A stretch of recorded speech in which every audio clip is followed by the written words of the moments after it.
This is our third session on trusting God in turbulent times, and it's certainly a subject that is apropos for most of us in this room. I don't think any man here has been unaffected in one way or another by what has been going on in the last within the last year, and only God knows where this ride's going to take us. And but that's the important thing. He does know. It's important for you to realize that He holds the future. The old phrase, we don't know what holds the future, what the future holds, but we know who holds the future. That's the idea. And God is the one who holds the future and knows where things are going, has a purpose for all things, is sovereign. Nothing comes up to Him and sneaks up on Him by surprise. And this is a principle that I'm going to want to underscore, the sovereignty of God. And I love the prayer that we had this morning that related to that idea of really teaching us to really treasure that truth, that God is in control and He has our best interests at heart. Those are the two fundamentals that you must continue to return to. God's in control, and we're not. And what's happening, I think, with a lot of people these days is that the illusion of control is being evaporated. Many men thought they were in control, but they were not. But they maintained an illusion, which now will be more difficult for them to sustain. But God's in control and we're not. And secondly, He has our best interests at heart, and we don't. Now that's a tough one for us to buy into. That, what do you mean I don't have my best interests at heart? And my answer to that is you cannot know your best interests unless you were omniscient. And you'd need to know the future. And why is that the case? Because what appears to be our best interests at this juncture may indeed become a kind of a dead-end street. And then you come to you look like it was good at first, but you didn't know where it was taking you, you see. And what appeared so good, really promising, ended up being a cul-de-sac, and then you have to go back to continue where you left off. And life is the art of staying off dead-end streets. You see, the art of staying off dead-end streets. And the only way we're going to stay off these dead-end streets, because life's too short. You keep on missing your exit, and you have to go back. You have the great privilege of going another 10 miles just so that you can turn around and go another 10 miles to go back where you were. This is not a good way of living. Life's too short for that. So the better course would be to trust in the sovereign work of God and discern what He has for us, and to recognize that many times He will call us to pursue something or do something that may seem either countercultural or counterintuitive. Many things He asks us to do and invites us to pursue are going to be things that at the front end appear not to make full sense. But there's where we have to recognize that we think we have our best interests at heart, but we don't. You'd have to be God to know what they are. And so once we come to understand that, then we're in a position to trust Him. Now, I guarantee you, and I've done this, I find myself doing this all the time. I wrestle with God as to what my best interests look like. You ever argue with Him about that? It's actually a healthy thing to argue with Him about that, because instead of complaining about things indirectly, better to wrestle with God directly.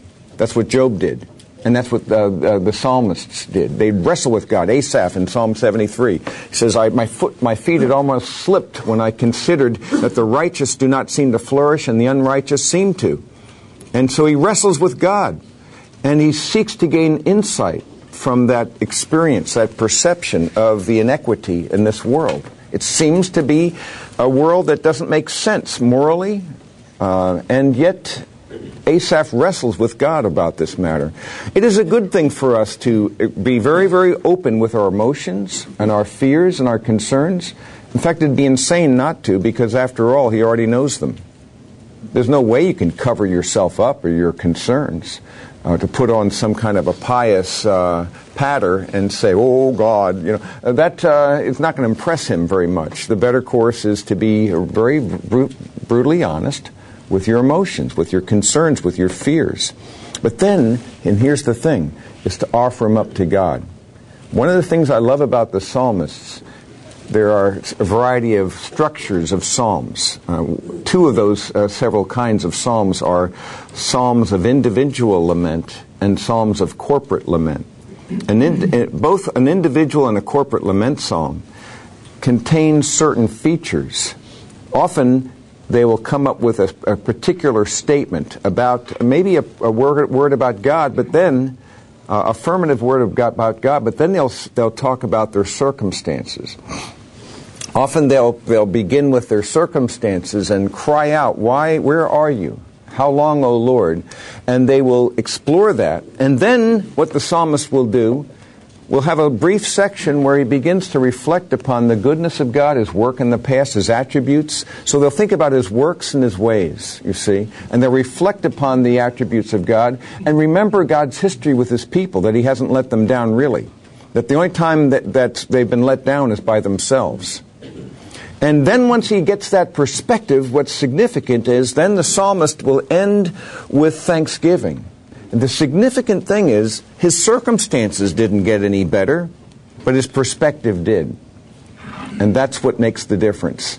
So when you wrestle with God, you do well also to review His many blessings in your life. It's a good thing to have a sanctified memory where you look back in the past to give you perspective on the present, knowing that He's in your past, but He's also inhabits your future. And it is a good thing to realize that we are in His grip and that nothing can prevent His purposes from being accomplished. And that's a very important thing for us to do. So we do well to imitate the psalmists, to wrestle with God, but then to review who He is, what He's done for us, and so forth, what He's done in Christ, in the working of the highest form of revelation, the incarnation. And then, is that someone I can trust? And then we go from there. And so that's a process. But you'll go around that thing again and again. And ultimately, we have to finally admit that we don't really know what's best for us. But you do. And that's the issue. Many times, therefore, your prayers will be not answered in precisely the way you have in mind, or in the timing. They may seem to be unanswered altogether, but God will, in fact, hear and respond in appropriate ways, but it'll rarely be your timing and your method. Perhaps you've noticed this about prayer. Rarely is it your timing, but think of it this way. Suppose God always answered your prayers according to your time and your method. You know what that would become? Prayer would then become sympathetic magic. It'd be a form of magic where we now say the spell, the incantation, maybe some kind of a thing that we claim is true, and then God's responsible and obligated to do this. And as if God were some kind of a cosmic puppet that we could control. It's an absurdity. But rather, this prayer is not magic. And the thing that I want to stress, if I had to stress one thing about prayer is not so much a matter of getting God to do what you want, but rather a matter of aligning yourself with what He wants. That's what prayer is about.